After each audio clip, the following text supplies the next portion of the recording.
সারাদিন আমরা গৃহিণীরা কি পরিমাণ কাজ করি তার কি কোনো হিসাব আছে?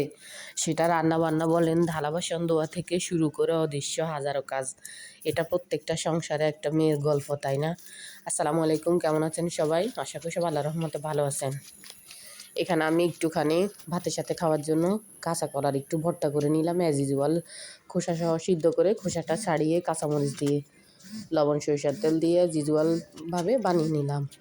আর এখানে একটু সকালবেলা ওই দিন পান্তা ভাত খাওয়া হয়েছিল, এটা অবশ্য হাজব্যান্ডকে দিছিলাম, সেটাই একটু ক্লিপ নিয়ে রাখছিলাম। ভালোভাবে পান্তা ভাতটা ধুয়ে আর সাথে খাওয়ার জন্য জাস্ট খালি সময় ছিল না, তাই তাড়াহুড়ো করে ওনাকে একটা ডিম ভেজে দিলাম আর একটা কাঁচামরিচ, এতটুকুই।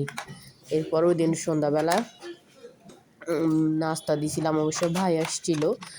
একটা জিনিস খেয়াল করে দেখবেন কি, নিজের বাড়ি থেকে লোক আসলে নাস্তা দেওয়ার জন্য অতটা চিন্তা করতে হয় না, তাই না?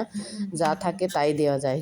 কিন্তু হাজব্যান্ডের বাড়ি থেকে লোকজন আসলে ওনাদেরকে কী দিব, কীভাবে সার্ভ করব, সুন্দর হবে, তো এগুলো নিয়ে অনেক টেনশান করতে হয়, তাই না? এটা মনে হয় আমি একার না, সবারই একই রকম টেনশান। এ তো ঘরে যা ছিল ডিম সেদ্ধ, খেজুর, কলা, চানাচুর, মানে যেগুলো আমাদের ঘরে থাকে।